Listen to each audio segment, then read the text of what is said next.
Oh Dieu, merci parce que ce jour-là que tu nous as rendus libres. Merci, oui, pour cette liberté que nous avons aujourd'hui de célébrer le nom qui est au-dessus de tout nom, le nom de Jésus. C'est pourquoi nous recommandons, Yahweh Père éternellement, c'est mon Dieu, mon roi. Yahweh Père, ce temps au roi, où nous voulons t'écouter, Seigneur, prends place. Donne gloire à ce nom qui est merveilleux, le nom de Jésus. Laisse que l'écriture que nous allons écouter, Seigneur, soit gravée dans nos cœurs. Laisse que nos pensées, Père éternel, soient tournées à toi, Jésus. Et que la parole, Père éternel, mon Dieu, mon roi, fasse son œuvre en nous, Jésus. Parce que tu es le seul Seigneur en qui nous croyons. Nous prions au nom glorieux, puissant de Jésus-Christ Nazareth. Nous te laissons place, Seigneur. Viens et donne gloire au nom de Jésus. Donne gloire au Père éternel à ta parole. Donne gloire au nom qui a accepté, oui, notre salut sur la croix. Le nom de Jésus. Je viens encore proclamer ce nom véritable au milieu de nous. Et ensemble, Père éternel, nous te laissons place. Que toi seul tu règnes. Règne Saint-Esprit, parce que le peuple est à toi. Règne Saint-Esprit, parce que l'Église est à toi. Merci, nous te recommandons ce moment. Laisse que Père éternel, la Bible passe. Et que nous puissions lutter au nom glorieux puissant de Jésus-Christ Nazareth. Manifeste ta Seigneur.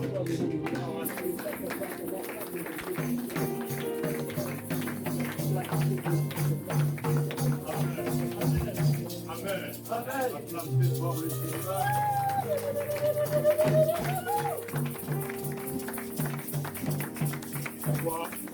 Abondamment, on vient prendre la place.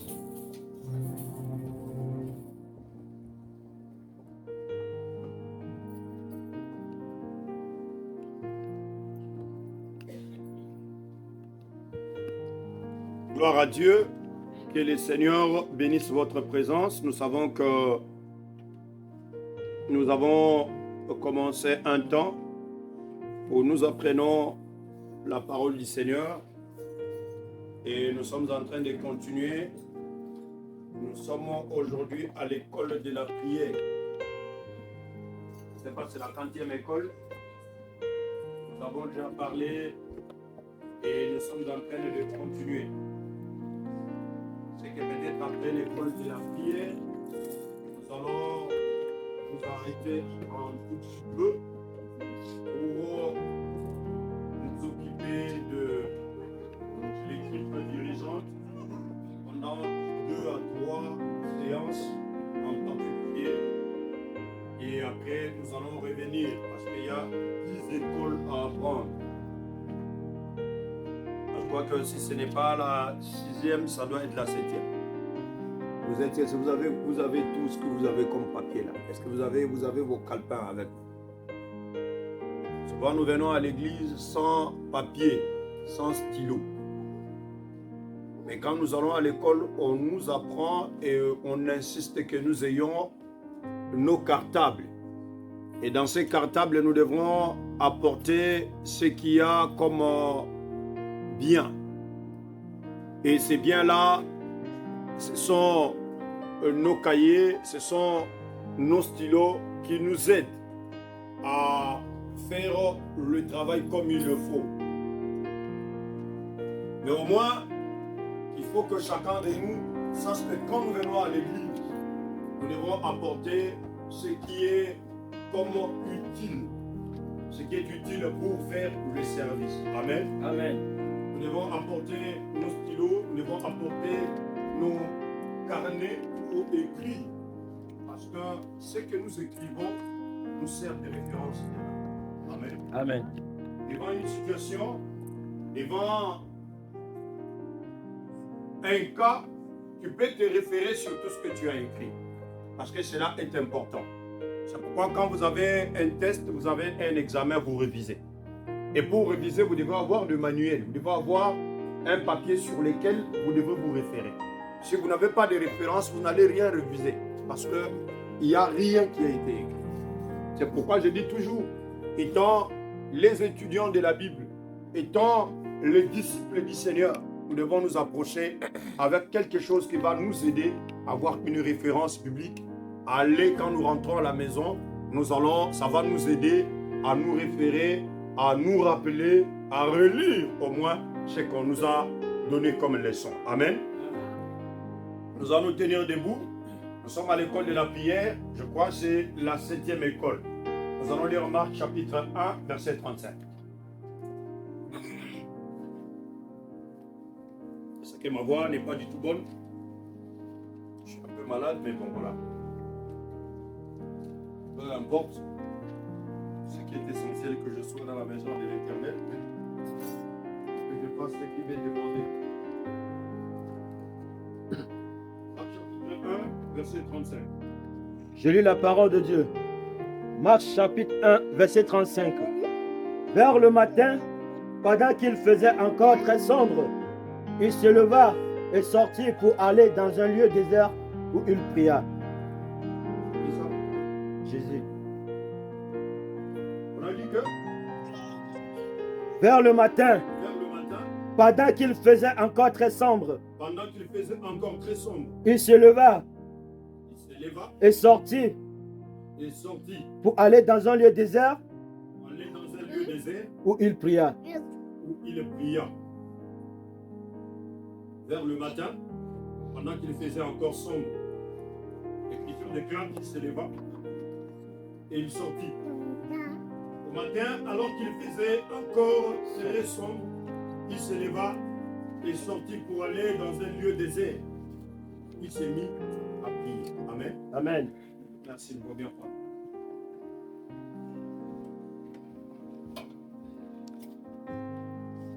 Ici, nous sommes en train de continuer à comprendre le show, à être enseigné, comme je vous disais la fois dernière, qu'on n'a plus le temps comme avant, à cause de conditions dans lesquelles aujourd'hui nous nous trouvons. Hier, c'était facile. Par exemple, dans le coin où nous avons grandi dans le Seigneur, on avait la facilité de rassembler les gens chaque samedi ou chaque vendredi. On a affermissement, on a enseignement. Et les gens venaient s'assembler et de là, on leur enseignait la parole de Dieu. On expliquait les A, B, C de la parole et ils sortaient, ils partaient. Mais aujourd'hui, avec les conditions dans lesquelles nous nous trouvons, s'il faut qu'il y ait affermissement, je crois qu'il y aura des gens qui viendront pêle-mêle. Ou soit, les gens aujourd'hui vont venir et demain ils seront pris par des conditions qui ne vont pas leur permettre. Et ainsi de suite, nous serons toujours dans un mouvement de va-et-vient qui ne marcheront pas. Mais alors nous profitons des temps où nous sommes ensemble pour parler de ces choses, pour enseigner ces choses, pour que nous puissions arriver à la perfection, pour que nous puissions arriver à ce dont le Seigneur nous demande. Et pour ce faire, nous apprenons. Parce que pour apprendre, ce n'est pas un seul jour où on vient, on apprend tout. Mais au jour le jour, nous apprenons la parole du Seigneur pour que nous puissions avancer et arriver à la perfection. Parce que le Seigneur nous le demande. Dieu a donné les dons à l'Église pour que l'Église arrive à la perfection. Quand nous apprenons chaque jour, quand nous venons écouter chaque jour, l'effort à faire pour nous, c'est de prendre ce qu'on nous enseigne et de les mettre en pratique. C'est pourquoi je dis, ayez un lieu où vous pouvez bien reviser. Vous avez du papier, vous avez quelque part, vous avez écrit. De temps en temps, référez-vous sur l'écriture. On ne vient pas apprendre pour apprendre. Parce que ce dont nous apprenons ici, c'est ce qui va nous juger. Amen. Alléluia. Amen. Nous serons jugés à base de ce que nous apprenons. Celui qui ne connaît pas, on ne peut pas poser une interrogation ou un test, un examen sur des matières que tu n'as pas appris. Si cette matière-là, tu ne les as pas apprises, tu as le droit de dire, moi je ne fais pas cet examen parce que vous ne m'avez pas appris ça. Et cette histoire que vous dites là, moi je ne connais pas. Parce que si je dois me référer, peut-être dites-moi que j'aille me référer sur l'internet. Mais tant que vous ne m'avez pas enseigné ça, aucun jour, vous n'avez pas le droit de me poser des questions dessus parce que je ne suis pas un magicien pour créer des réponses. Est-ce que nous comprenons? C'est la même chose. Dieu nous donne des leçons. Dieu nous apprend la parole pour qu'un jour, qu'il puisse, quand il reviendra, et qu'il va juger le monde. Et que nous ne puissions pas tomber dans le jugement. Pourquoi? Parce que nous avons compris les choses et nous sommes allés à l'enlèvement. Autrement, si le Seigneur doit juger le monde et que nous nous retrouvons dans ce jugement parce qu'il sait que il nous a été enseigné ces choses, mais nous n'avons pas voulu les mettre en pratique. Et comme nous n'avons pas voulu mettre cela en pratique, celui qui n'a pas bien maîtrisé sa leçon finit par avoir un zéro. Cela veut dire qu'on va en enfer. Pas parce que nous avons voulu aller en enfer, mais parce que nous n'avons pas voulu mettre en pratique ce qu'on nous a demandé de mettre en pratique. Amen. Amen. L'important, c'est d'écouter, non pas seulement d'écouter, mais de mettre en pratique ce qu'on nous enseigne. J'ai entendu les bien-aimés frères qui étaient ici, qui étaient en train de nous conduire dans la présidence, dire quelque chose. Que ce n'est même pas mieux qu'on puisse donner des leçons à une personne qui est insensée. Parce que l'insensé, quand on lui donne des conseils, ça le révolte. Alléluia. C'est l'homme sage qui prend le conseil et qui les applique. L'insensé, quand tu lui donnes des conseils, il sent comme si aux autres tout cahier. Tu es en train de le provoquer. Tu es en train de l'insulter. C'est le fou, la personne qui n'a pas de sagesse, qui n'a pas d'intelligence. Mais celui qui a l'intelligence écoute ce qu'on lui dit. Et il prend ce qu'on lui a dit parce que c'est pour son bien. Amen. La Bible dit ceci, que pendant qu'il faisait encore sombre, ce n'était pas encore le matin, il faisait encore nuit, il sortit pour aller à un lieu désert, un lieu où il n'y avait pas du monde. Qu'est-ce qu'il est allé faire à ce lieu-là? Il est allé prier. Donc Jésus, qui est venu, le Dieu qui s'est fait chair, qui a quitté les cieux, il vient sur la terre. En lui, tout l'accomplissement de la parole était. Mais il se décide d'aller prier. Ça veut dire que Jésus, avant qu'il ne passe un jour, il allait dans un coin, seul, où il n'y a pas de gens pour faire la prière. Il priait très tôt le matin. Et après la prière, quand il fera jour, vous le voyez, mais lui, il a déjà fait le travail. Il a déjà prié. Il a déjà préparé la journée. Donc quand la journée arrive, Jésus a déjà fini la prière. Il sait déjà que spirituellement, j'ai déjà l'autorité sur la journée. I overcome already the day. J'ai déjà eu le pouvoir sur la journée. Pendant qu'il fait encore sombre, lui il va à la prière. Mais si Jésus, qui est le Dieu fait de chair, est allé prier, qui es-tu toi qui suis moi pour ne pas prier?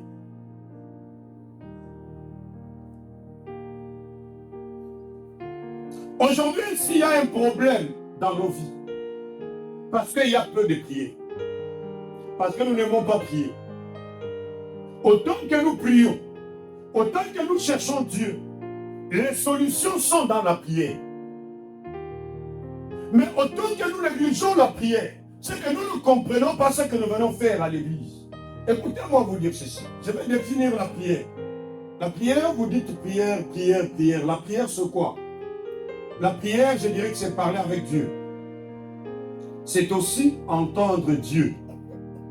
C'est entendre ses instructions, sa direction dans nos vies. Ceci va nous permettre maintenant d'avancer. Dans la prière, comme disent beaucoup de gens, c'est un dialogue. La prière, ce n'est pas le monologue. Je ne veux pas devant Dieu, je commence à parler. J'ai fini, je sors. J'ai dit, je viens de prier. Non. La prière, c'est parler à Dieu. Et écouter aussi Dieu. Parce que Dieu a des instructions qu'il peut donner à une personne. Et les instructions que Dieu donne, il les donne de plusieurs manières.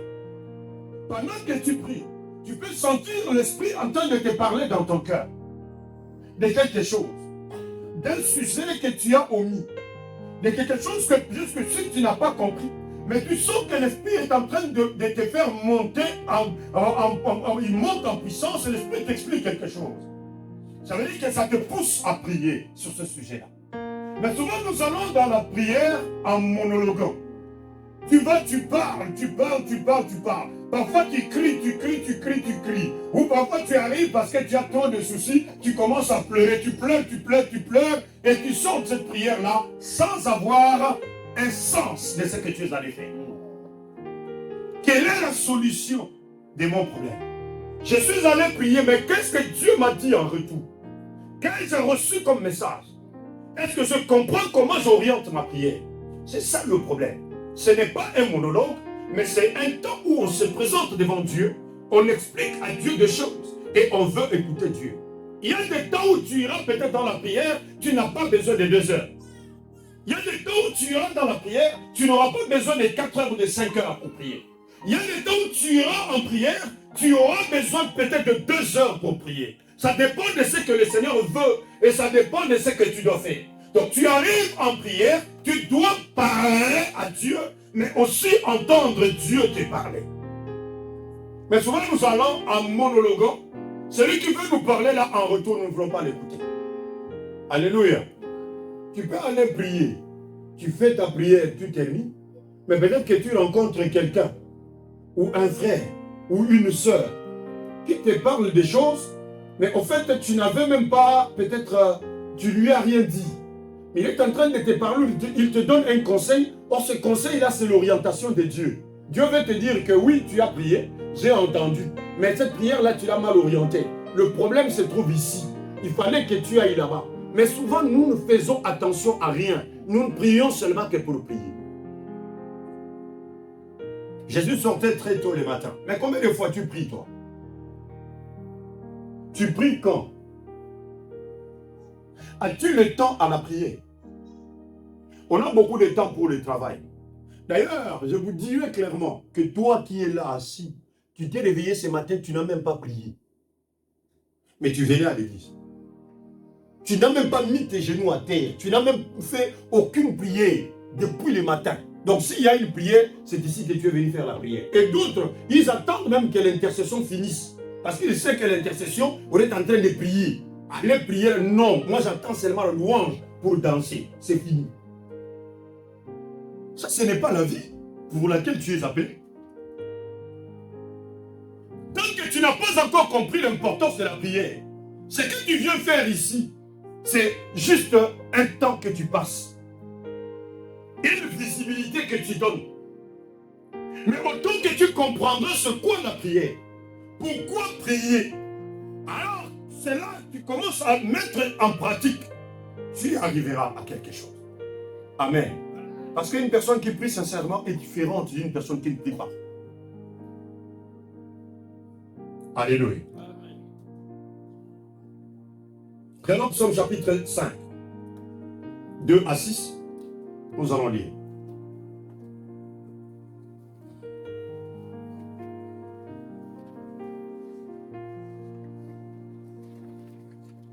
Psaume chapitre 5, 2 à 6. Écoutons ce que le roi David dit. Je lis la parole de Dieu.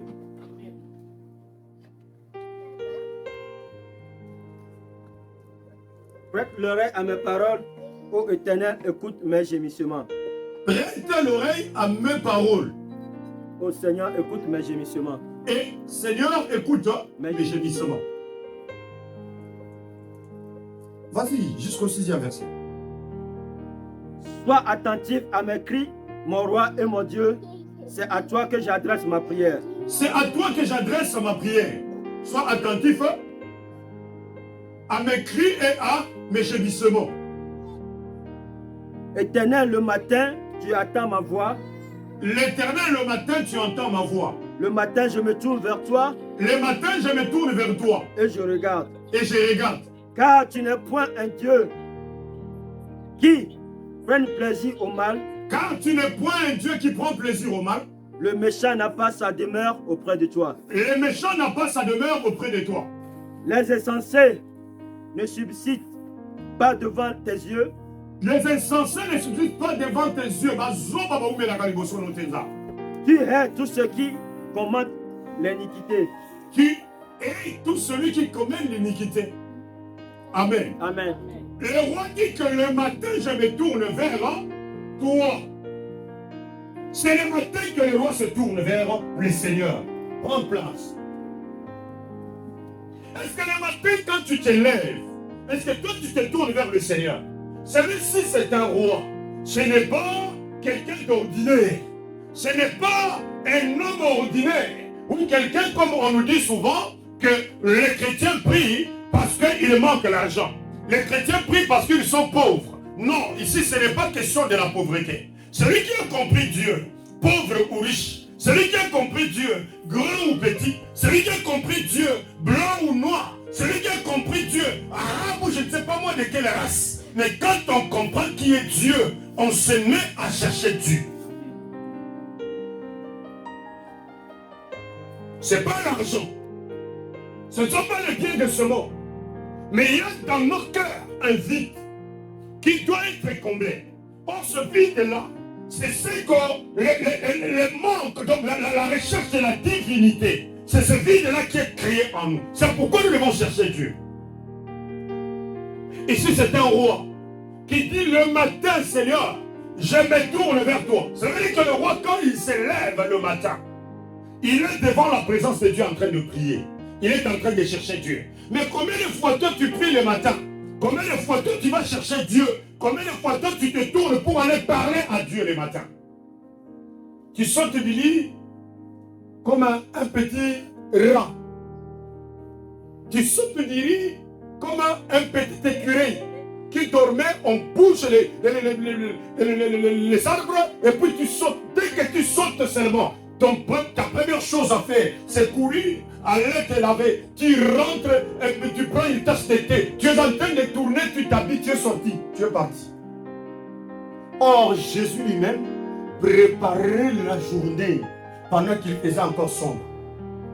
Il s'éloignait, il allait dans un lieu désert. Cela veut dire qu'il laissait tout le monde, il laissait même les disciples. Il allait seul à un lieu désert pour prier. C'était le matin. Pendant qu'il faisait encore sombre, la clarté de la journée n'est pas encore arrivée. Ça, c'est Jésus. Mais le roi David, lui aussi dit que le matin, moi, je me lève pour aller me tourner vers la face de l'Éternel. Parce que toi, tu te tournes le matin à voir la face de l'Éternel pour prier. C'est pourquoi tu mènes une vie terre à terre. Tu n'as pas vaincu la puissance de la journée. Tu sors et ta journée est embrouillée. Tu sors, tu pêches comme tu veux. Tu pêches, tu sors, tu fais ce que tu veux. Ce n'est pas l'esprit qui te dirige, mais c'est toi-même qui tu te diriges toi-même. As-tu déjà eu le temps de prier, de chercher Dieu? As-tu déjà eu le temps de te lever un matin, de te dire, il ne fait pas encore jour, mais que je m'agenouille pour chercher l'Éternel, pour appeler au nom de l'Éternel, pour voir la face de mon roi, parce que je dois dialoguer déjà avec lui pour convaincre ma journée. Parce que la journée a beaucoup de choses. La prière est une façon de parler à Dieu et d'entendre Dieu et que Dieu donne des orientations pour qu'on sache ce qu'il faut faire. Il ne faut pas prier pour prier. Mais il faut prier comme un homme qui sait ce qu'il est en train de faire. Il y a le vide, comme je le dis là, qu'il faut combler. C'est pourquoi la vie spirituelle, je dirais que c'est l'essence même.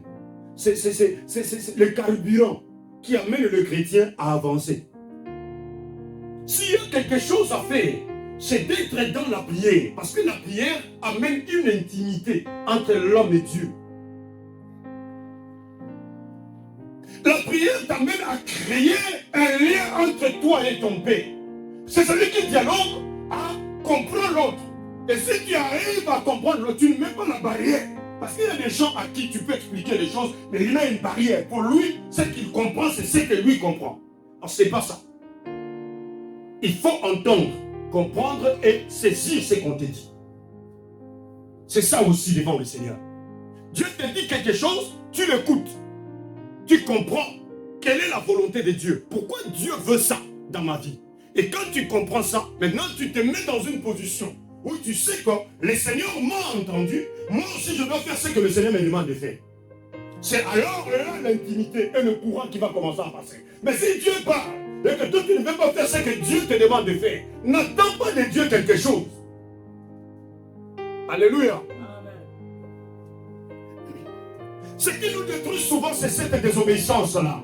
Dieu te dit des choses, Dieu t'explique des choses. Au lieu que tu sois attaché, que tu crées cette intimité, que tu pries comme il le faut, que tu dises ce qu'il faut dire à Dieu, tu ne le fais pas. Toi, tu fais ce que toi, tu veux faire. Et ce que toi, tu veux penser, ce que toi, tu penses. C'est bien de le faire. Mais à la fin, quelle est la bonne finalité? Tu vois ta vie comment elle est? C'est comme ça parfois on attendra de Dieu et les années passent. C'est pourquoi beaucoup de gens aussi retournent en arrière. Je suis allé, j'ai beaucoup prié, j'ai fait des années vraiment à l'église, j'ai cherché Dieu, mais des solutions je ne les ai pas trouvées. Mes solutions je les attendais, mais les années passaient. Mais comment les années passent? Qu'est-ce que toi tu as fait? Qu'est-ce que Dieu t'a déjà dit pendant que tu es en train de chercher Dieu? Pour cette telle situation ou telle autre situation, quelle était la réponse de Dieu? Bon, ce que Dieu t'a dit là, est-ce que l'as-tu fait ou tu n'as pas fait?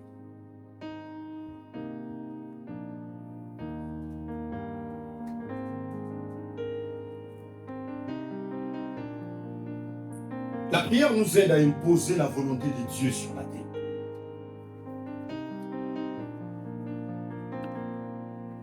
La prière amène l'imposition de la volonté de Dieu sur la terre. C'est pourquoi Jésus, quand les apôtres parlent à Jésus, cette époque, ils sont disciples. Ils sont en train d'apprendre. Ils disent à Jésus, apprends-nous à prier. Mais écoutez comment Jésus leur apprend à prier. Notre Père qui es aux cieux, que ton nom soit sanctifié. Que ton règne vienne. Que ta volonté soit faite sur la terre comme au ciel. Vous avez entendu ça? Cette prière-là va nous aider à revenir de temps en temps et à comprendre les mystères qui y sont cachés.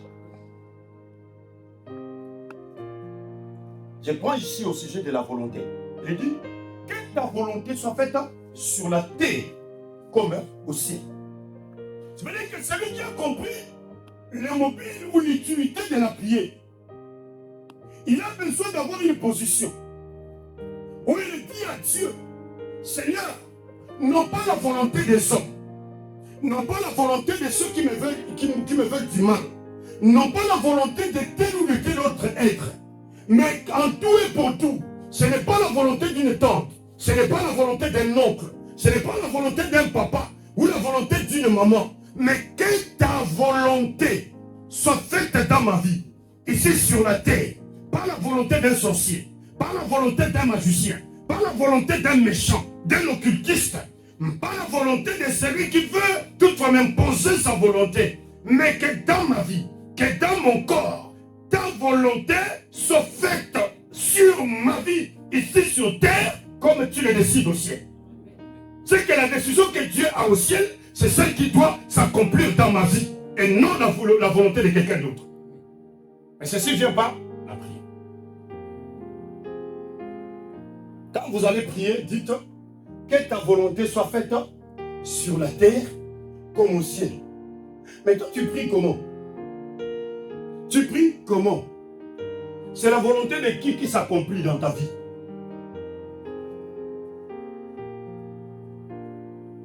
La prière impose la volonté de Dieu sur la terre. Tu as besoin que la volonté de Dieu s'accomplisse dans ta vie. Tu as besoin que ce que Dieu décide au ciel se fasse sur la terre. Mais comment cela pourra-t-il se faire si toi, tu ne sais pas demander que cette volonté-là s'accomplisse dans ta vie? Il faut prier, il faut savoir prier. On ne prie pas pour prier. Tu vas, tu cries, Seigneur, Seigneur, Seigneur, Seigneur, Seigneur, Seigneur, Seigneur. Après, tu rentres. Dieu a parlé. Dieu a fait comprendre les choses, mais toi, tu ne comprends pas. Comme je l'ai dit là, toi, tu veux faire ce que toi, tu veux là, ce que toi, tu connais. Mais pourtant, Dieu a autre chose à donner. Il a d'autres orientations à te donner. Le roi priait le matin. Matthieu 6, verset 10.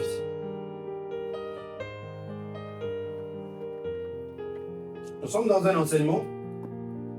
Nous voulons apprendre petit à petit les choses. Matthieu 6, verset 10. Matthieu 6, verset 10. Je lis la parole de Dieu. Amen. Que ton règne vienne. Que ta volonté soit faite sur la terre comme au ciel. Que ton règne Vienne. vienne.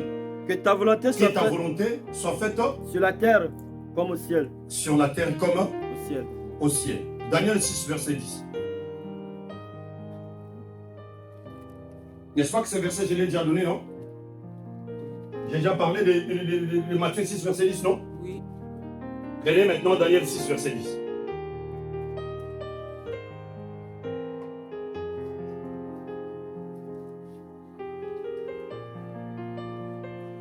Au nom de Jésus. Amen.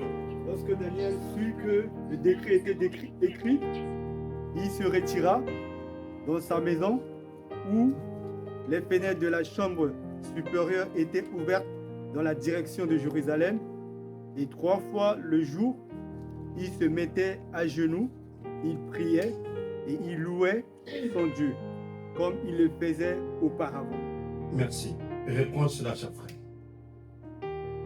Lorsque Daniel sut que le décret était écrit, Lorsque Daniel sut que le décret était déjà écrit, il se retira dans sa maison, il se retira dans sa maison où les fenêtres de la chambre supérieure étaient ouvertes dans la direction de Jérusalem. où la fenêtre De la- de sa chambre était ouverte en direction de Jérusalem. Et 3 fois le jour, il se mettait à genoux, Et 3 fois le jour, il se mettait à genoux. il priait Il priait et il louait son Dieu, et il louait son Dieu, comme il le faisait auparavant. comme il le faisait auparavant. Ça veut dire que c'était une habitude pour Daniel, n'est-ce pas? Il priait, il le louait comme il le faisait auparavant. Merci. On vient prendre place.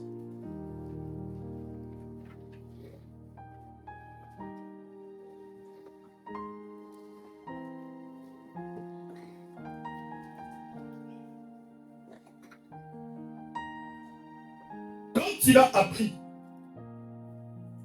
que le décret était déjà signé, la Bible dit que Daniel, quand il a appris, lorsque Daniel sut que le décret était signé, il monta chez lui, dans la chambre, à l'étage, dont les fenêtres étaient ouvertes dans la direction de Jérusalem. 3 fois par jour, il se mettait à genoux. Il priait et louait son Dieu comme il le faisait auparavant. Daniel ici a un problème. Il se retrouve dans un pays où il y a des complots. Les gens ont pu savoir, ici, ils sont à Babylone. Ils sont allés en captivité parce que on a attaqué leur pays et on les a pris en captivité. Comme on prend toujours les soldats, ou quand ils vont en guerre, ils peuvent prendre une partie de la population, ou ils peuvent arrêter les militaires, ils amènent dans leur pays comme butin de guerre. Et parmi les gens qu'on a amenés, Daniel était dedans. Oh, Daniel, lui, c'est quelqu'un qui priait. Il connaissait son Dieu. Celui qui connaît Dieu doit savoir que Dieu, on le prie. Celui qui vient à l'église doit savoir que la prière doit être le moteur de sa vie. Celui qui vient à l'église doit savoir que la prière doit être sa force. Celui qui vient à l'église doit savoir qu'on ne communique avec la force invisible qui part des paroles. Même les sorciers, ils le font mieux que toi. Parce qu'il sait que pour entrer en transe ou entrer, disons, en communication avec ses esprits, il a des paroles qu'il doit prononcer. Et dès qu'il les prononce, il entre maintenant en communication avec cette divinité, cette puissance. On ne peut jamais entrer avec une divinité, on ne peut jamais entrer avec une puissance en communication si seulement si on ne prononce pas des paroles. Si seulement on ne fait pas de déclarations. On reste calme, on dit, ça s'est fait. Non, ça ne se fait pas comme ça. Pour ce faire, tu dois parler. Et que maintenant, la puissance qui est invisible entre maintenant en contact avec toi, de l'invisibilité, il vient au visible. C'est pourquoi tu dois prier. Tu dois prononcer les paroles pour que le Seigneur arrive. Je dis que les ténèbres le fait mieux que toi. Parce que pour invoquer les esprits, les sorciers comme le magicien, ils restent quelque part. Il est en train de déclarer les paroles. Il y a des paroles qu'on lui a données. Il y a des formules qu'il a. Quand il commence à prononcer ces formules-là, les choses commencent à se passer. J'étais encore enfant. J'allais à l'école. À cet temps-là, j'ai étudié à l'Institut de la Gombe à l'époque. Et j'étais petit. J'étais en deuxième primaire. Pendant qu'on allait à l'école, on a vu à cette époque-là, on invitait des magiciens. Et les magiciens venaient à l'école. Que faisaient les magiciens? Il était là, il dit, il va faire ses exploits de magie, de la magie. Et il avait des formules qu'il disait. Quand il dit telle formule, il le fait 3-4 fois, il déclare des choses. Après quoi, un pigeon qui sort. Et puis il jette le pigeon s'en va. Il déclare des paroles, il prend deux petits gobelets, il fait ça, il fait ça, il fait ça. À un certain moment, pendant qu'il parle, il y a quelque chose qui va se passer, un mouvement se passe et on voit du sucre se remplir. Pourquoi? Parce que pendant que lui parle, il entre en contact avec nos esprits. Maintenant, toi, tu as le Saint-Esprit, l'Esprit de Dieu. Tu as Dieu qui est avec toi. Quand même il connaît tes problèmes, ce que tu dois faire à tout moment de ta vie, c'est d'entrer en contact avec Dieu. Or, le contact avec l'Esprit supérieur, qui est le Dieu créateur de cieux et de la terre, l'Esprit de Jésus-Christ Nazareth, on peut entrer en communication avec lui que par la prière, par des paroles qui sont scellées dans l'Écriture.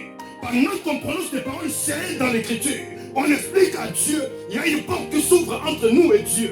Et il y a une communication et il y a une puissance qui vient nous revêtir. Est-ce qu'il y a un saint qui comprend quelque chose? Amen. Ici, on nous dit que Daniel priait 3 fois le jour. Il priait 3 fois. Chaque jour. Ça veut dire que si on compte la prière de Daniel pour une semaine, Daniel est allé rencontrer Dieu pendant 21 fois. Vous comprenez? 21 fois, Daniel entre dans la présence de Dieu. Pendant une semaine. Fais-moi maintenant le bilan de ta semaine. Combien de fois tu priais cette semaine? Toi-même fais ton bilan.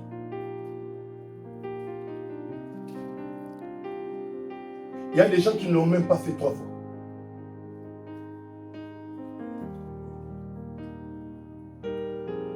Tu sors, tu vas travailler là où il y a des machines, tu prends des véhicules, tu prends des trucs. Tu peux aller faire un accident. Toi, tu crois que d'autres choses, on les rencontre comment? Les gars ont déjà préparé déjà le piège là-bas. Au lieu que toi, le matin, déjà, tu cherches Dieu pour mettre ce piège à l'écart. Parce que la Bible dit que l'ange éternel campe autour de ceux qui les craignent. Ils arrachent au danger. Or, pour craindre Dieu, il faut être une personne qui prie. Si tu ne pries pas, tu ne vas jamais craindre Dieu. Tu viendras ici 1000 ans. Tu continueras à pécher et le péché ne te dira rien. Tu vas, tu fais tes histoires, tu viens, tu sens ici, tu es calme. Tu n'as aucun problème. Ton cœur n'est pas même pas quand on parle du péché. Donc toi, tu es normal. Comme tu es normal, sache-le très bien que tu n'as pas l'Esprit de Dieu. Tu ne l'as pas. Tu ne l'as pas. Or, celui qui n'a pas l'Esprit de Dieu ne lui appartient pas.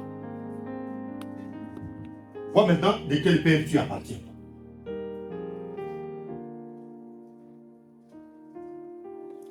La Bible dit ceci, que les gens ont comploté. Il est dans un terrain qui n'est pas le leur. Ce n'est pas leur pays. Il est dans un autre pays. Pendant qu'ils souffrent dans ce pays, ils sont dans ce pays-là, étant quelqu'un qu'on a pris en captivité, lui continue ses activités spirituelles. La Bible dit qu'il priait le matin, il priait à midi, il priait le soir. Et il y a eu des gens qui ont comploté. Quelle était leur pensée? Ils ont dit, ce type ici, il prie. Or, quand on prie beaucoup fait, c'est alors qu'on a des tentations, qu'on a des attaques. Parce que Jésus en a eu. Tu sais, il y a des gens, tu peux aller prier.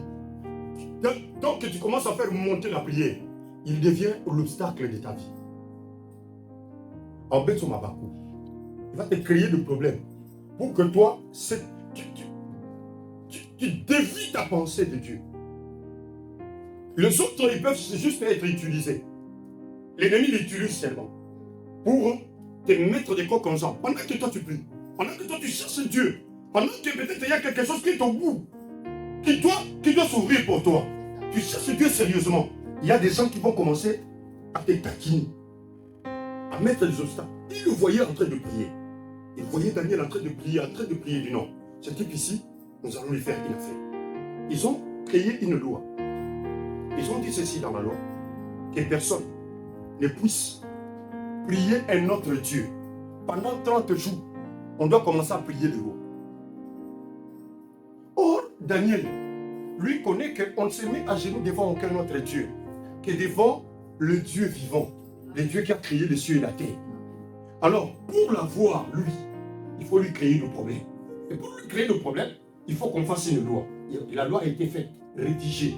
Pendant 30 jours, personne d'autre ne peut prier un autre Dieu. On doit prier le roi comme Dieu. Ils sont allés avec cette requête qu'ils ont posée devant la table du roi. Ils ont dit, signe ça. Parce que les gens ne te prient pas. Mais nous voulons que pendant 30 jours, nous devons commencer à te prier. Et le roi a scellé ça. Il ne savait pas que c'était un piège. On était en train de monter une cabale contre quelqu'un, un homme de prière. On était en train de lui créer des problèmes. Et pour ce faire, on sort une loi comme si c'est une loi qui va aider les gens à honorer le roi. Or, c'est un piège pour quelqu'un. On est en train de chercher comment trahir et détruire quelqu'un. Et la loi a été faite. Et la loi a été scellée. Et quand on scelle la loi, cette loi a été irrévocable. Donc, elle ne peut plus changer. Elle reste telle. Pour tout le monde doit se courber devant le roi. La loi est arrivée, la loi a été scellée, tout est fini. Maintenant, qu'est-ce qui se passe? Il se passe quelque chose ici. Lui, quand il a entendu qu'il y a une loi, il a quitté le bas. Il est monté dans sa chambre haute.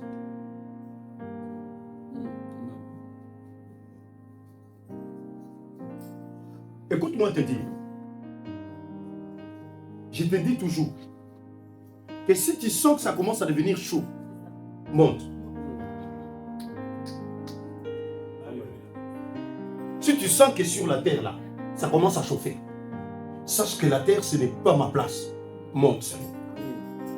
Et dans la montée, c'est là où les choses vont se créer. Ça se crée là, ça ne se crée pas en bas. La vie de la bassesse n'est pas ta vie. Il faut que tu changes de position. Il faut que tu deviennes réellement un chrétien. Il faut que tu deviennes réellement une personne qui comprend les choses. Quand je commence parfois à comprendre les choses, je me tais. Je cherche maintenant une solution. Comment trouver la solution? Oh, ma solution, je ne la trouve que dans la montée. C'est pourquoi monte. La Bible dit qu'il est allé à l'étage. Mais quand il monte à l'étage, il connaît que le Dieu qui le sert, c'est le Dieu d'Israël. Il ouvre la porte vers Israël. Oh, Israël, c'est la ville du grand roi. Aujourd'hui, notre ville à nous, ce n'est pas Israël terrestre, mais nous avons une Israël. Notre Israël, c'est la nouvelle Jérusalem. Nous avons la nouvelle Jérusalem d'en haut. Et comme la nouvelle Jérusalem est en haut, il y a un roi qui éclaire la nouvelle Jérusalem. S'il y a un problème, je me tourne vers la nouvelle Jérusalem. J'ouvre les écluses des cieux, les fenêtres des cieux. Ce n'est pas la fenêtre de la maison, mais dans mon cœur. Je dis au ciel, ouvre-toi, j'ai besoin de venir. Ciel, écoute-moi, parce que j'ai des choses à dire. Les cieux, écoute-moi, parce qu'il y a des choses à déclarer. Écoute-moi, Seigneur, parce que j'ai des problèmes dans mon cœur. Et le Seigneur, quand les écluses sont ouvertes plutôt, quand Jérusalem, on tourne vers Jérusalem, là où le roi se trouve, il y a quelque chose qui doit se passer. Parce qu'il y a contact entre l'esprit inférieur que je suis avec l'esprit supérieur. La Bible dit ceci. Il a ouvert la fenêtre vers Jérusalem. Et ce qu'il faisait, c'était la prière. Il faisait la prière le matin. Il faisait la prière à midi. Il faisait la prière le soir. Chaque jour, il faisait matin, midi, soir. Pour dire petit déj. Et dire dîner. Et dire le soir, plutôt, on va prendre plutôt déjeuner à midi. Le soir, je vais dîner. Donc, à chaque moment, il se lève le matin. Il va faire le breakfast. Oui, il mange. Il a prié. C'est sa bouffe avec le Seigneur. Il parle à Dieu. Il parle à Dieu. Il parle à Dieu. À midi, ce n'est pas fini. Il revient. Il commence à parler à Dieu. Il commence à parler à Dieu. Commence à parler à Dieu. Cela ne suffit pas. Le soir, il revient sur le même spot. Il commence à parler à Dieu. Commence à parler à Dieu. Et chaque jour, il les faisait comme ça. Or, les décrets disaient qu'on ne le fasse pas. Celui qui va le faire, on fait quoi? On le jettera dans le fosse au lieu. Et ces gens-là étaient préparés.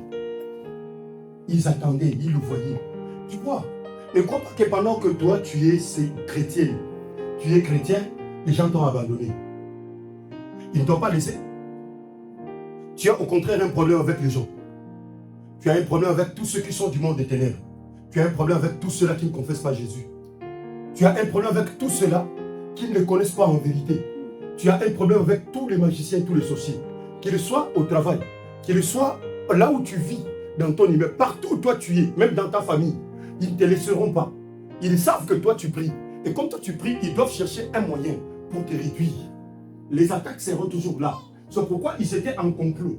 Leur travail était qu'il faut que Daniel tombe. Il y avait un autre travail pour eux. Leur travail que Daniel tombe.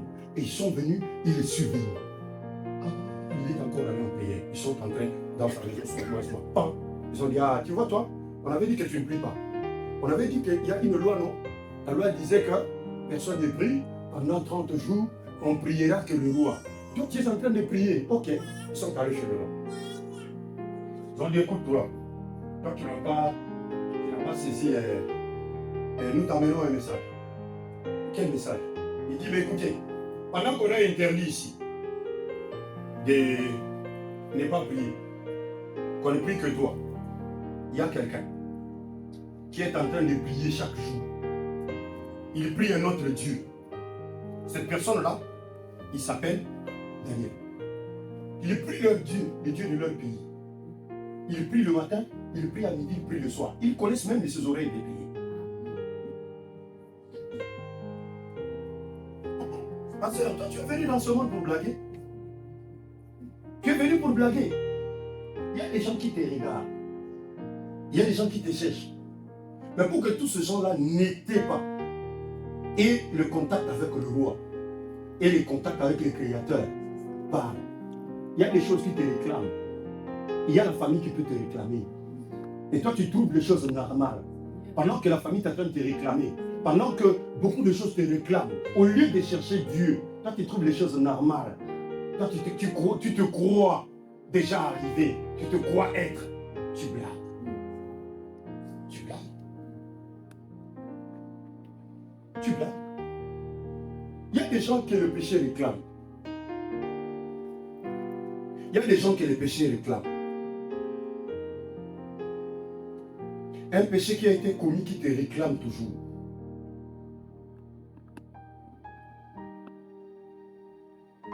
Tes anciens ont vendu une famille Et leur œuvre réclame toujours.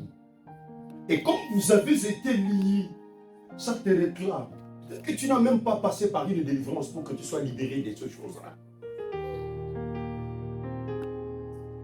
Mais pendant qu'il y a des réclamations, au lieu d'aller vers le roi, au lieu de t'approcher de Dieu, toi tu fais des blagues de la vie de prière, tu fais des blagues dans la vie de l'église. Parce que tu connais trop, c'est bien. Il y aura un jour où si tu ne veux pas changer, tu te retrouveras quelque part et tu te diras, il y avait un pauvre monsieur là qui nous parlait, mais ce monsieur-là avait raison, parce qu'aujourd'hui, regarde là où je suis. Parce que ce que nous disons là, vous le prenez pour des blagues. Je viens blaguer ici. Je peux dormir à 3h du matin pour venir blaguer. Un matin, je viens ici pour blaguer. Même si j'avais envie de blaguer, vaut mieux peut-être que j'aille dans une boîte de nuit, aller blaguer, que de me laisser en train de travailler durement pour des gens qui ne comprennent rien et qui ne veulent pas comprendre.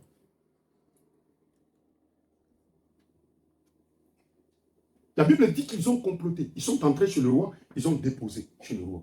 Et le roi a dit, ok, maintenant on fait quoi? Il dit non, ils disent non. Mais on avait dit que celui qui fait ça, qui prie, on doit aller le mettre dans la fosse au lion. Ça veut dire qu'on doit prendre Daniel et on va le mettre dans la fosse au lion. La Bible dit que le roi lui-même, il aimait Daniel. Vous comprenez? Il l'aimait parce que c'était un homme intelligent. Il savait que c'est un homme sage. Maintenant, le roi a voulu protéger Daniel. Mais pour le protéger, quand vous lisez l'écriture, là, vous continuez, vous allez voir que le roi a commencé à gêner. Un païen qui gêne pour un chrétien. Ben oui. Un païen qui gêne pour quelqu'un qui prie. Le roi est allé dans sa chambre. Il n'a pas mangé. Il a enlevé ses habits royaux. Il était en train de prier. Et quelle était la prière de ce païen? Sa prière était que Seigneur, protège Daniel. Il l'aimait. Mais voilà que les gens ont comploté contre lui. Ils veulent le tuer. Mais lui-même, il sait qu'on avait déjà signé. Je ne peux comment défendre cet homme? Je ne peux pas le défendre parce que je tomberai devant la loi même moi-même. Alors pour ne pas tomber devant la loi, il y a quelque chose qui peut défier la loi. Il y a un kama. Cet homme-là qui est au ciel, lui, on peut défier une loi. Même si on avait placé une loi sur la terre, même si on avait placé une loi dans la famille, même si les hommes ont déclaré des choses, quand lui se lève, quand lui se met debout, et il vient prendre possession de ta situation, les choses doivent changer. Qu'on le veuille ou pas, il change la nature des choses. C'est pourquoi la Bible dit que cet homme-là a commencé à prier. Il a prié, il a dit, oh, le Dieu que Daniel a prié. Il ne connaît même pas ce Dieu-là. Mais il dit que le Dieu que Daniel a prié vient au secours de Daniel. Que cet homme ne meure pas. Il y a des gens qui t'aiment, frère, qui peuvent aussi prier pour toi-même de loin. Et que tu ne connais même pas qu'ils font des prières pour toi. C'est pourquoi bénis Dieu. Parce que il y a des gens qui peuvent te soutenir, même dans ta faiblesse, même pendant que tu pleures. Ils sont là en train d'invoquer l'Éternel. Ils sont là en train de chercher l'Éternel. Que l'Éternel vienne à ton secours. Il a prié. Il a demandé à Dieu, Dieu, je fais grâce. Et on est venu au là on amène Daniel. Tout le monde est en train de voir. Ils ont ouvert la fosse au lion. Ils ont fait descendre Daniel là-dedans.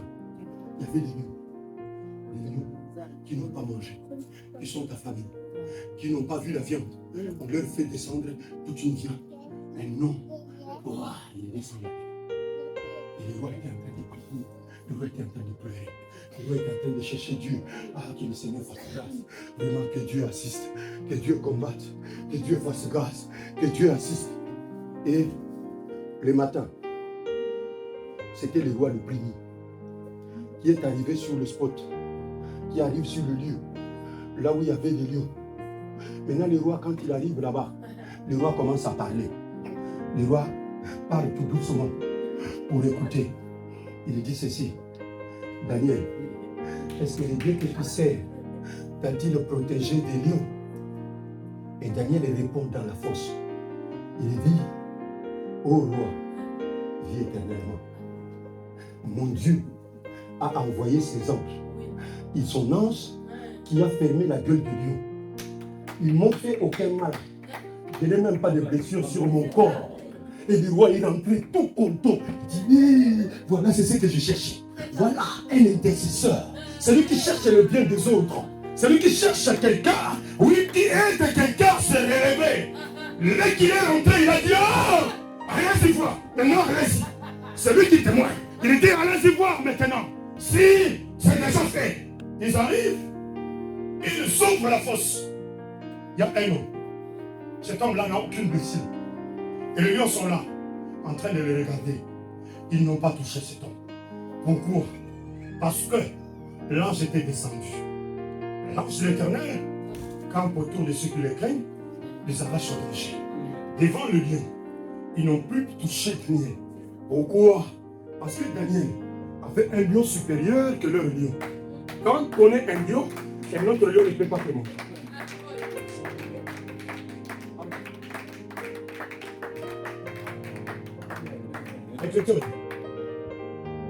Veillez et priez.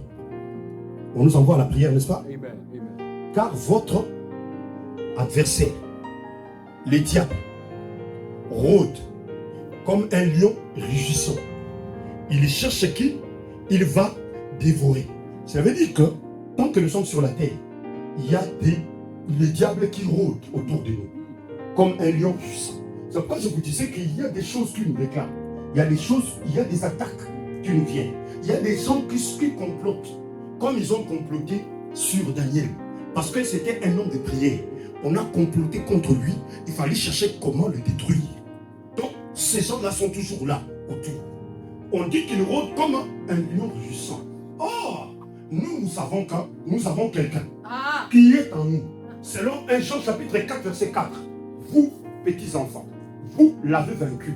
Car celui qui est en vous est plus fort que celui qui est dans le monde. S'il y a un lion dans le monde, il est faux. C'est un lion qui a prêté la face de notre lion. Mais en réalité, nous avons un lion en nous. Ah, si le lion est en nous, devant ces pauvres lions, devant ces lions triqués, devant ces lions tronqués, il n'y a aucune force, il n'y a aucune puissance. Car nous l'avons vaincu ensemble avec Christ. Le roi dit, allez faire ouvrir. Allez-y voir. On trouve Daniel sans plaie. On les fait sortir. Pourquoi? Parce que Daniel n'avait pas fait du mal. Son nom d'ailleurs signifie l'Éternel est mon juge. Donc quand vous me jugez là, c'est l'Éternel qui a les derniers mots. C'est pourquoi je ne crains rien, frère. Si je n'ai rien fait de mal, jugez-moi tel que vous voulez. Dites tout ce que vous voulez dire.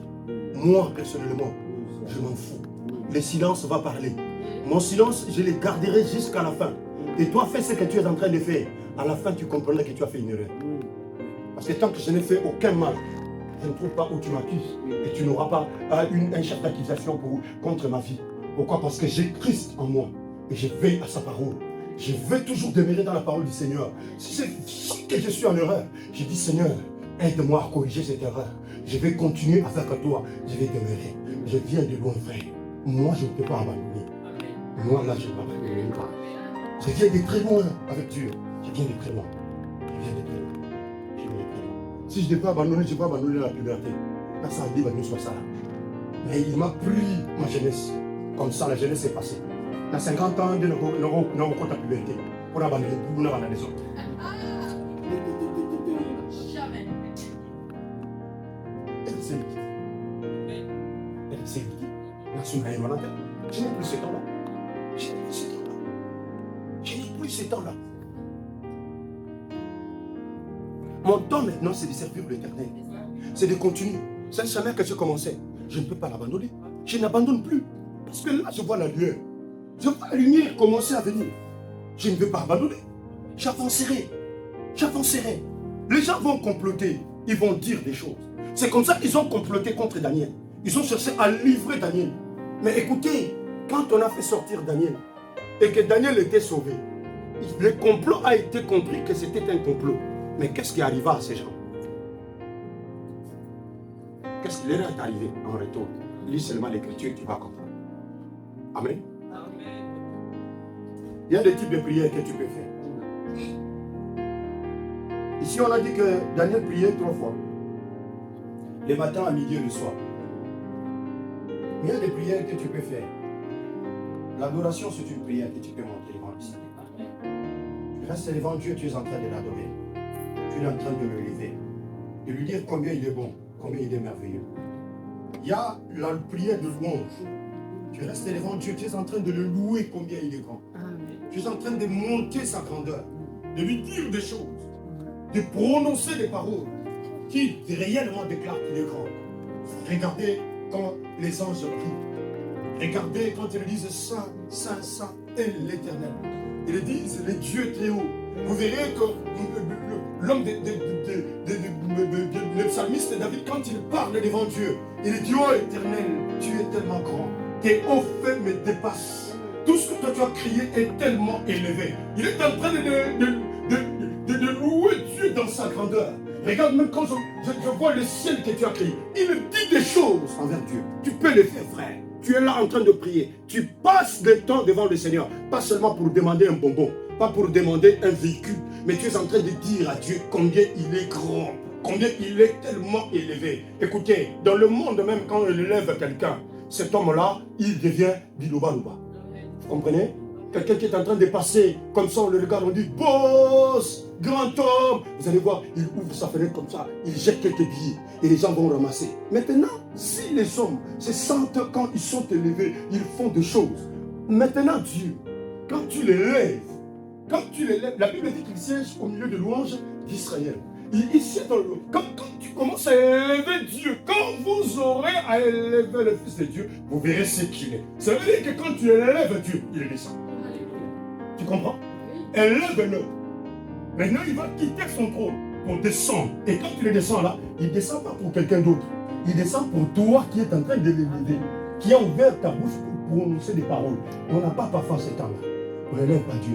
Se réveille le matin, il y a des gens qui font la prière 10 minutes, d'autres même 30 secondes. Il descend de son lit. Seigneur, merci, que la journée soit bénie.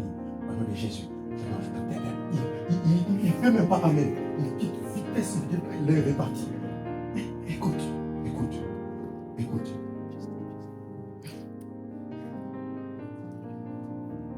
À part ta fatigue de la journée du travail, tu as quand même des temps où tu es de repos à la maison. Et pendant que tu es de repos à la maison, qu'est-ce que tu fais?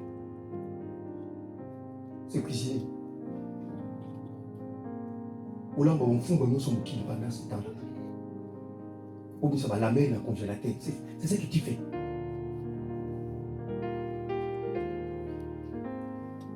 Aller laver ta voiture, rentrer, c'est ce que tu fais pendant que tu es off. Ou chercher une bouteille de bière fraîche pour te rafraîchir parce que tu es de repos. Voilà. Dis-toi que dans théâtre, c'est ce que tu fais. Est-ce que tu ne peux pas te donner un temps de prier? Tu ne peux pas fixer un temps où tu te dis, moi seul là, je vais mettre mes genoux à terre et je vais commencer à prier. Je vais commencer à jeûner pendant tel jour. Quand je suis de repos, j'ai 3 jours de repos ou 2 jours de repos. Je prends un jour pour le Seigneur. Aller dans la présence du Seigneur et commencer à jeûner, à prier. Tu sais combien de temps depuis que toi tu as jeûné? Ça fait combien de temps? Tu n'as même pas une idée dans ta tête. Et si on ne t'aime pas, moi j'ai prié Dieu. Tu pries Dieu. Quel Dieu? Quel Dieu? Tu pries quel Dieu? Quel Dieu toi tu pries? Tu pries quel Dieu? Tu n'as pas vu que le péché que tu avais abandonné là, tu as repris. Parce que tu ne pries pas. Celui qui prie a la peur de faire du mal. Celui qui prie, Dieu ne permettra pas que le péché là soit en lui et qu'il fasse le péché. Le péché va commencer à s'éloigner de toi autant que tu pries. Et toi, tu n'aimes pas prier. Tu n'aimes même pas rester en train de chercher Dieu. Comment tu ne peux pas retourner dans ce dont à quoi tu es retourné? Tu fais quelle vie? Tu peux commencer à avancer et puis tu arrêtes. C'est quoi cette histoire? C'est quoi cette histoire? Vous qui roulez avec des véhicules, si vous démarrez un véhicule et puis ça fait 3 mètres et puis ça s'arrête. Vous essayez de redémarrer, ça va faire 4 mètres, ça s'arrête. Ça va vous faire la joie. Et tu reste, c'est une bonne voiture, hein? Ça m'amène un peu, quelques mètres seulement. Et puis ça s'arrête. Ça te fait la joie. Et vous croyez que Dieu est dans la joie au ciel pour ce que vous faites de votre vie. Vous commencez ici, là, vous arrêtez. Vous retournez dans tous les mal. Après, quand on va vous prêcher, vous comprenez. On vous dit, ah non, ah, j'avais fait du mal. Vous vous retournez. Encore, c'est comme un véhicule qui le moteur est en train de. Ça ne tourne pas bien. Ça prend là-bas. Ça arrive, ça s'arrête. C'est quelle vie vous menez, frère? C'est quelle vie vous menez, ma soeur? Priez. Alléluia. Priez. Cherchez Dieu dans la prière. Autant qu'on cherche Dieu, vous avez l'essence avec vous. Quand vous cherchez Dieu, vous avez du carburant. Et ce carburant vous renforce pour que vous alliez encore loin. Parce qu'une personne qui prie, c'est lui qui va aller loin avec Dieu. Sans la prière, on ne peut pas aller loin. Sans la prière, on retournera dans le monde. Je vais finir ici. Prenons le temps pour faire nos requêtes. Tu as des requêtes à faire devant Dieu. Commence à expliquer à Dieu ce que tu as comme problème. Seigneur, regarde mon situation. Seigneur, regarde mon problème. Mais prends aussi le temps de supplier Dieu. Parce qu'il y a d'autres choses, on ne demande pas avec force. Supplie quand même le Seigneur. Vous comprenez? Les hommes aiment bien qu'on leur dise s'il vous plaît. N'est-ce pas? Vous dites quelque chose et puis il dit, vous dites s'il vous plaît. J'ai vu un enfant de 5 ans. Maman lui dit, écoute, va me chercher les balais. Vite, amène les balais. Maman, tu n'as pas dit s'il te plaît. Vous comprenez? Elle exige le s'il te plaît pour aller chercher les balais. Parce qu'on lui a dit, vas-y vite, va chercher les balais. Il dit, mais maman, tu n'as pas dit s'il te plaît. Il fallait que maman dise, va chercher les balais, s'il te plaît. Clara va chercher les balais, s'il te plaît. Comme ça, lui, quand quelqu'un te parle, avec le s'il te plaît, elle se sent bien. Parce qu'on la supplie. Mais maintenant, toi, Dieu, tu ne les supplies pas. Tu les prends comme ton oncle. Tu peux faire devant Dieu ce que tu veux. Ah, mais s'il ne fait pas, ça c'est son problème. Tu es de la race des cahiers. Ton impolitesse, tu ne te limites pas dans ta famille, tu amènes ça même devant Dieu. Tu n'as pas peur de la divinité, de la grandeur. Celui qui tient ton souffle entre ses mains, qui peut te le retirer à une seconde, quand tu deviens une poussière et puis on va mettre ton corps dans un petit frigo. Comme tu mets tes tilapias dedans. Tu ne crains pas être l'homme. Tu le prends pour ton ami. Tu as quoi ça, et ici, c'est décidé de dire ça va dans ça, la question, qu'est-ce que toi tu vas dire? Le souffle que tu as là, ça t'appartient. C'est plus Dieu. Il y a des temps où tu dis à Dieu, Seigneur, fais ça pour moi. Si tu ne fais pas ça pour moi, les gens vont continuer à se moquer de moi. Tu ne vois pas vraiment comment je suis. Parce que toi, tu ne peux pas voir que moi je suis un enfant devant toi. Pendant que je te prie, pendant que je te cherche, tu ne peux pas faire quelque chose pour moi. C'est ça supplier. Dire à Dieu s'il te plaît, viens, fais-moi grâce. Il y a la reconnaissance. La reconnaissance, ce sont les actions de grâce qu'on donne à Dieu. Reconnaître Dieu, c'est une prière. Reconnaître Dieu pour ses bienfaits. Tu avais besoin de 2. Dieu te donne 1. Ah non, c'est un non, ça ne suffit pas. Oh, frère, écoute. Alléluia. Amen. J'avais besoin de 1000. Non, mais 1000, ça ne suffit pas. Moi, je crois que 1000, ce n'est pas beaucoup. Dieu, j'avais besoin. Oh non, écoute. C'est à toi ou c'est à lui? Quand tu savais, permettez-moi de vous dire qu'il y a quelqu'un que j'ai banni comme ça de ma vie. Oui. Quelqu'un qui avait besoin de $100. Envoie-moi $100 parce que moi, non. J'ai fait un effort. J'ai dit, c'est serré. Mais je t'envoie 50. Parce que il n'y a pas moyen en ce moment. Prends le 50, ça va t'aider. Au lieu de dire merci. Non, 50 c'est peu. Tu vois, les 50 là, ça ne doit pas suffire. Et tout ça.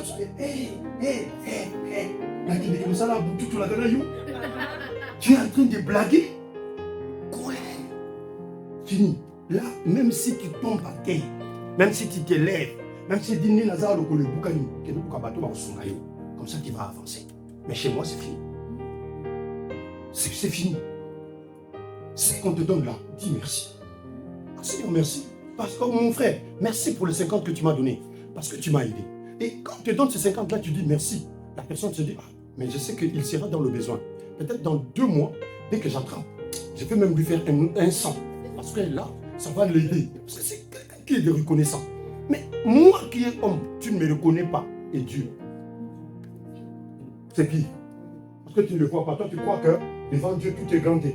Toi, tu crois que Dieu n'a pas d'autres enfants à qui il doit donner. Il y a des enfants que Dieu aime bien parce qu'ils sont tellement reconnaissants. Même si on lui donne une petite boîte de lait, il dit Seigneur, merci parce que j'ai pu avoir ça. Merci Seigneur parce que tu m'as fait ça. Et le Seigneur a besoin des gens qui sont reconnaissants. Et la reconnaissance. Et cette reconnaissance, tu ne prononces pas seulement des paroles, mais amène aussi quelque chose devant Dieu. Pour remercier le Seigneur, tu dis, ah, Dieu m'a donné par exemple autant.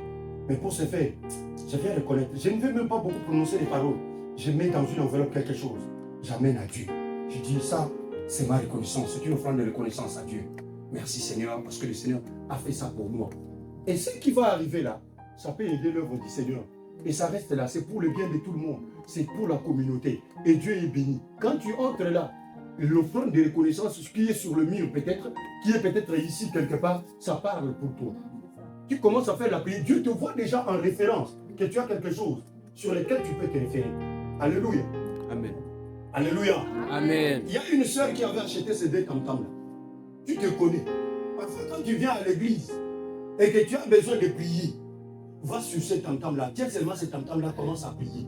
Moi je n'ai jamais prononcé ton nom ici, à l'église. Va seulement, tu tiens ces tam-tams là, où tu es autour de ces tam-tams là. Commence à faire ta requête autour de ces 2 tam-tams. Tu fais ta requête, tu es en train de tourner. Ou soit même là où tu es, tu te dis seulement Seigneur, aujourd'hui là je prie parce que je prie à cause de ces tam-tams qui sont là. Ah, ces 2 tam-tams qui sont là, Seigneur, toi tu sais qu'en ce mois, alors comme ce mois, est-ce que Seigneur tu ne peux pas venir me visiter parce que j'ai besoin de ceci. Et Dieu voit ça et dit, ah, si les gens peuvent danser, parce qu'il a pu le faire. Bien-aimé, il y a des choses qu'il faut faire pour Dieu. La prière de la reconnaissance. Le pardon, nous allons comprendre, parce qu'il faut aussi demander pardon devant Dieu. Selon Daniel 9, 3 à 5, vous retenez le verset, nous partirons de là par la semaine prochaine, si Dieu nous fait grâce. Amen. Amen. Amen. Amen. Nous partirons de là. Seulement, je vais dire ici que nous irons lire prochainement les Écritures pour comprendre que notre prière ne doit pas être une monotonie. On ne doit pas rester en train de faire de la monotonie dans la prière. Parfois, laissons l'Esprit parler en nous. Amen. Amen. Il y a des prières qui nous amènent en esprit. On ne sait pas, parfois la Bible dit qu'il y a des choses parfois qu'on ne sait pas demander. Mais l'Esprit lui-même parle en notre faveur. Maintenant, quand l'Esprit parle en notre faveur, laisse l'Esprit parler. Ceux-là qui parlent en langue, je vais vous dire ici, la langue ne s'apprend pas. Amen. Amen. Je vais te dire ceci, s'il y a un pasteur, s'il y a un prophète, un enseignant qui te dit qu'on apprend la langue, il te ment.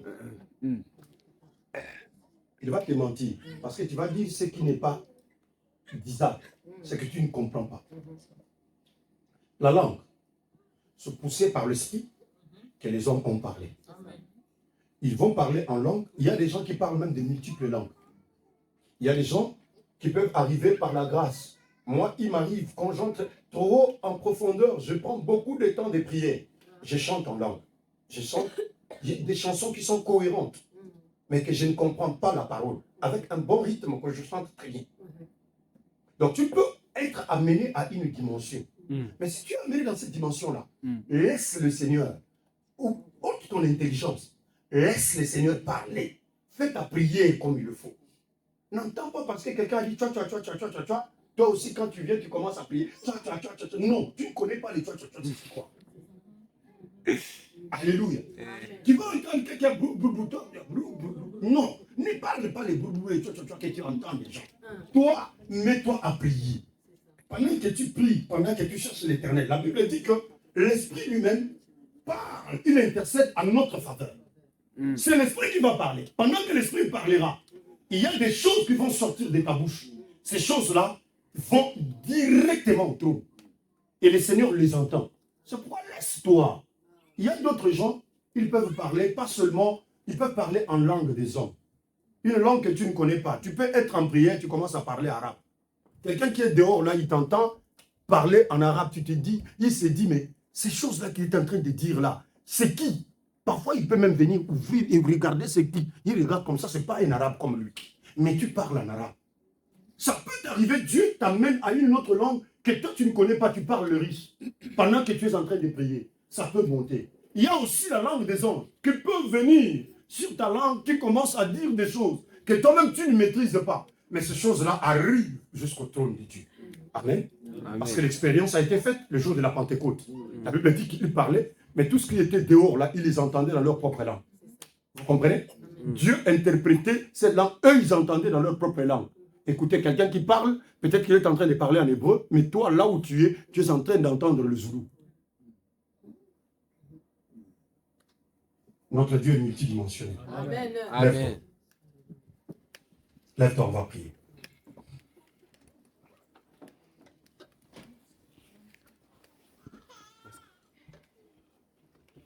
Yeah.